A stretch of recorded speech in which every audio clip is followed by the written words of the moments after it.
today our first speaker is Sherry Dong, who is our president. And her answers to my questions are, I don't consider myself as an emotional person. Huh? Well, she's a Capricorn, right? You're a Capricorn. Capricorn. Or Aquarius? Yeah. She's more like Aquarius. Yeah.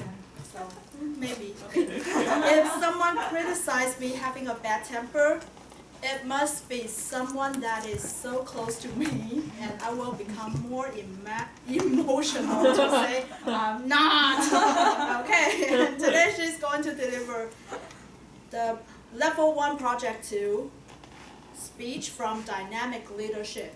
And her speech title is, It's All Right Now. Let's welcome Sherry.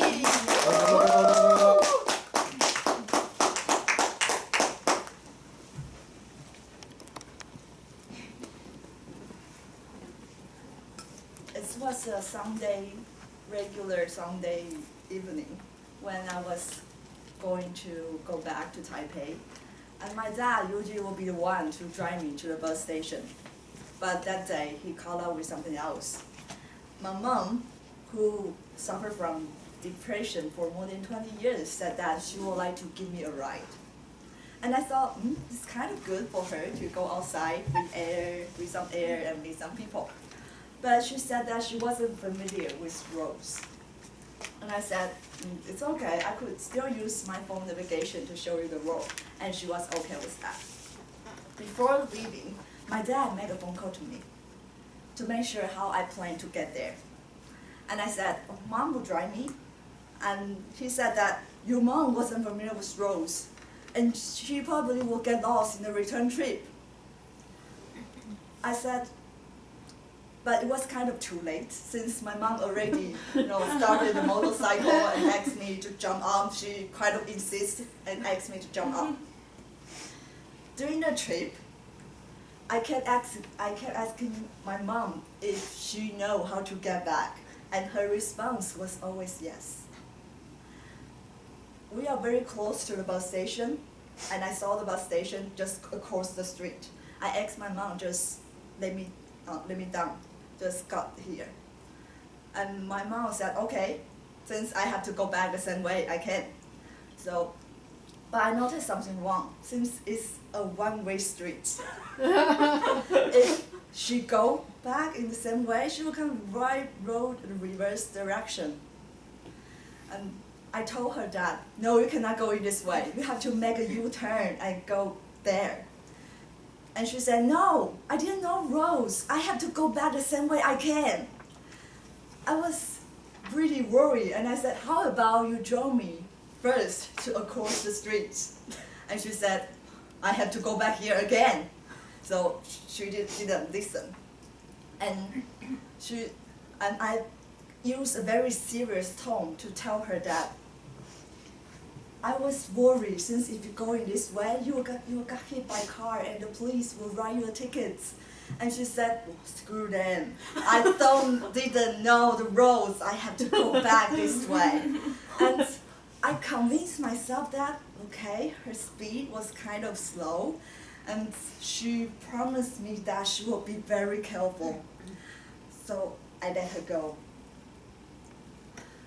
And after she left, I started to picture all the bad things that could happen to her. I was really uptight. After 30 minutes, I called back to grocery store, and my grandpa said that she wasn't arrived yet. And I thought, okay, maybe she was really slow. So I waited for another 30 minutes, and I called back. My grandfather said, she wasn't home yet. I was really worried. And I thought of another possibility that, okay, she might be so tired and she go back to home directly. So I called my auntie who lived next to me to check if our lights at our home is on or not. And my auntie said that, no, it's dark, and no one's at home. And at that moment, I heard the sound of ambulance. I was worried that it was the one that going to pick up my mom.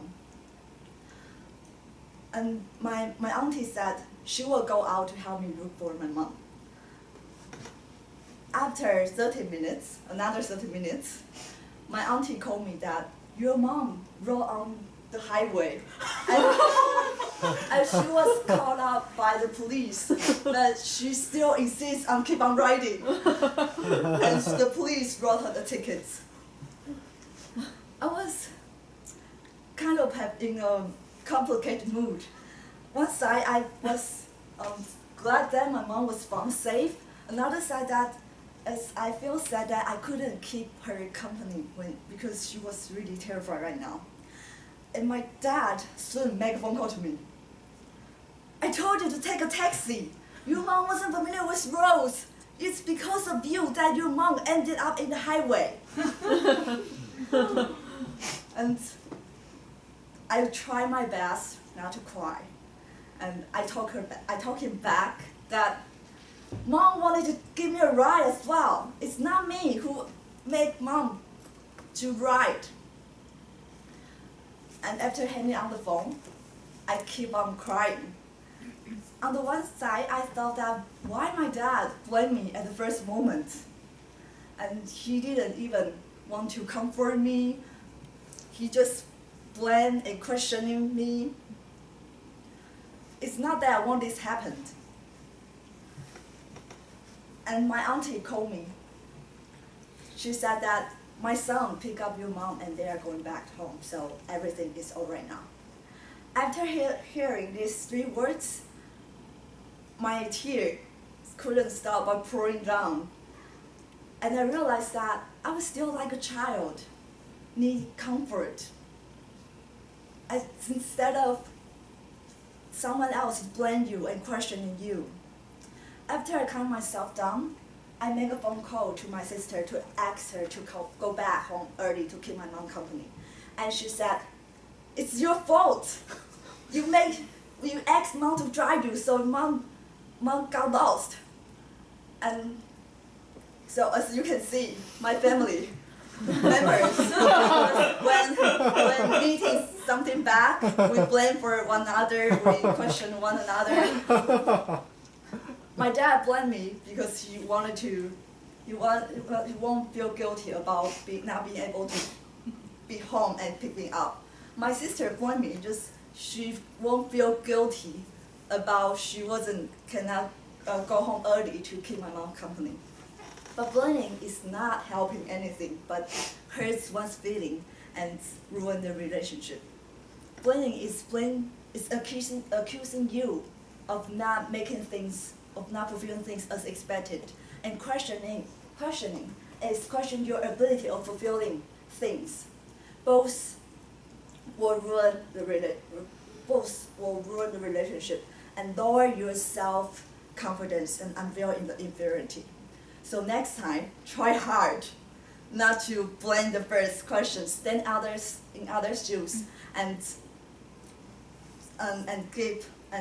realize his understanding and solve the problems together.